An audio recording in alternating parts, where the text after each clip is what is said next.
Akan Elvina terima, Pak. Oke, Elvina Jatra 3 diekori. Jatra 3 diekor Elvina. Terima kasih, selamat siang.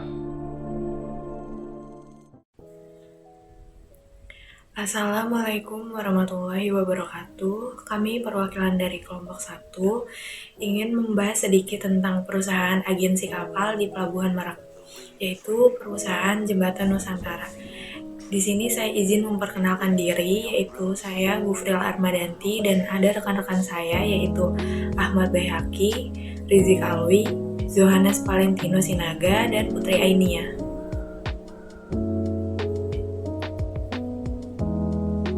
Sebelumnya saya ingin membahas tentang profil singkat tentang perusahaan PT Jembatan Nusantara ini. PT Jembatan Nusantara ini adalah perusahaan agensi jasa pelayanan kapal di bawah naungan PT ASDP Ferry Indonesia. Perusahaan PT Jembatan Nusantara ini mempunyai beberapa armada kapal, salah satunya ada Titian Nusantara, Farida Nusantara, Royal Nusantara, Mubahaya Nusantara, Prima Nusantara.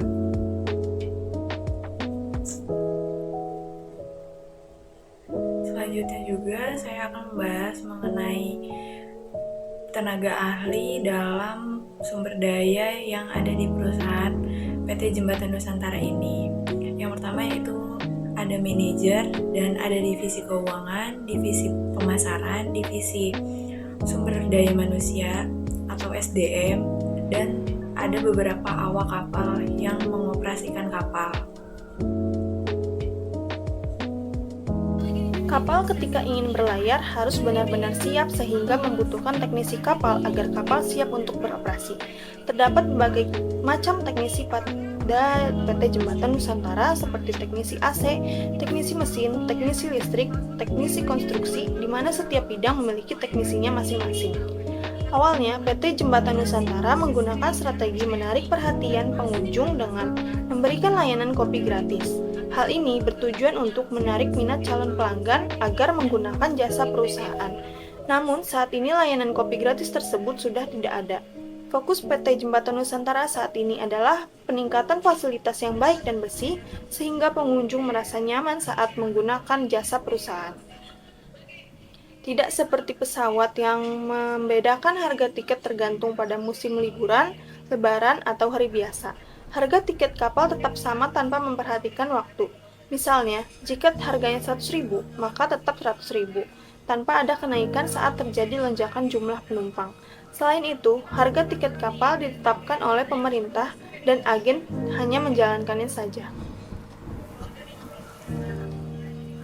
Nama saya Rizik Alwi melanjutkan pada PT Jembatan Nusantara ini. Setiap kontainer yang berada di pelabuhan itu mempunyai jadwal keluar masuk dari pelabuhan. Nah, pada kondisi tertentu, kontainer memiliki jadwal kedatangan yang cukup lama. Kontainer akan diletakkan di dalam yard. Untuk diletakkan dalam yard, dalam pelabuhan terdapat alat berat yang disebut RTG yang bertugas untuk mengambil kontainer dari dalam yard. Dalam proses distribusi konsumen dan industri, yaitu yang pernah saya alami, ketika dari barang itu ke produsen untuk dikirimkan ke agen, nah agen melalui ke distributor atau pedagang besar untuk melanjutkan ke pengecer atau pemakai industri atau konsumen seperti itu. Nah, untuk fasilitas keamanan merupakan bagian sangat penting di pelabuhan karena bisa mengurangi terjadi kecelakaan kerja. Kasus atau terjadinya kecelakaan kerja contohnya adalah satu, pengendara motor terpleset saat memasuki ke kapal dan terjun ke laut hendak memasuki ke kapal. Yang kedua, muatan truk yang mentok pada saat keluar ataupun mobil yang terpleset jatuh ke laut. Di PT Jembatan Nusantara ini terdiri dari satu kapal dan satu security.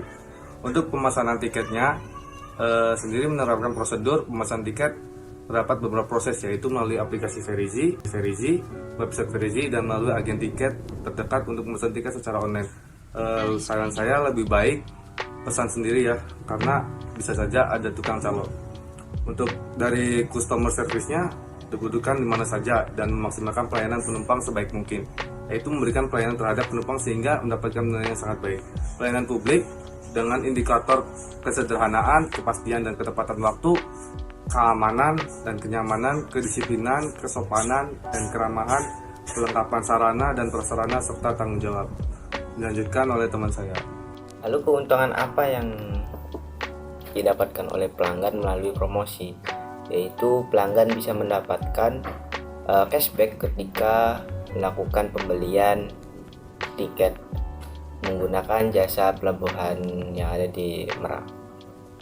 Jembatan Nusantara pun memiliki komitmen untuk meningkatkan value dari kompetitor lainnya, yaitu mereka berkomitmen untuk meningkatkan dan memaksimalkan pelayanan yang diberikan serta fasilitas untuk kenyamanan keamanan penumpang saat melakukan perjalanan. Dari situ komitmen yang diberikan oleh Jembatan Nusantara sudah menjadi poin plus, poin tambahan bahwa Jembatan Nusantara memiliki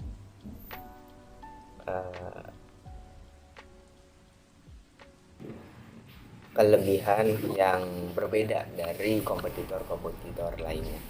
Oh iya teman-teman, dalam pelaksanaannya PT Jembatan Nusantara sendiri memiliki banyak kompetitor di daerah Pelabuhan Merak. Dan apabila kalau kita sebutkan, salah satunya adalah dari PT Dharma Laut Utama, Munik, Jemla, dan ALS. Oh ya teman-teman, PT ALS ini adalah PT Amanita Samudra ya, bukan PT Antartika Sumatera. Dan juga menurut PT Jembatan Nusantara, ASDP di sini mempunyai peran selain sebagai regulator juga bisa menjadi kompetitor bagi PT Jembatan Nusantara.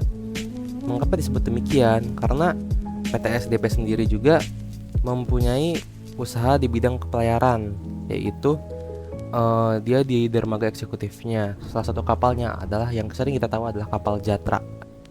Mungkin teman-teman di sini udah pada pernah naik Jatra kan, atau yang mempunyai keluarga sanak saudara di daerah Sumatera pasti akan kenal dengan nama kapal Jatra.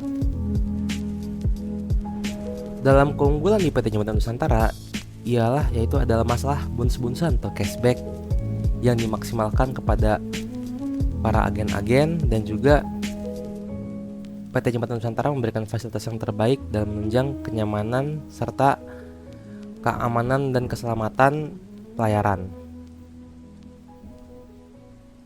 Strategi dari PT Jembatan Nusantara yaitu persaingan dalam banyak-banyakan cashback. Kenapa harus banyak-banyakan cashback? Karena apabila turun pendapatan, maka tentu juga cashback yang diberikan akan berkurang. Jika cashback yang diberikan akan berkurang, maka berpotensi besar untuk customer-customer dari PT Jembatan Nusantara akan berpindah kepada kompetitor-kompetitornya. Dan juga dalam proses operasional kapal bisa masuk jika jumlah ABK lengkap, kapal mesin yang siap, cuaca yang harus sudah siap juga, karena apabila cuaca kurang siap akan berpotensi risiko kecelakaan.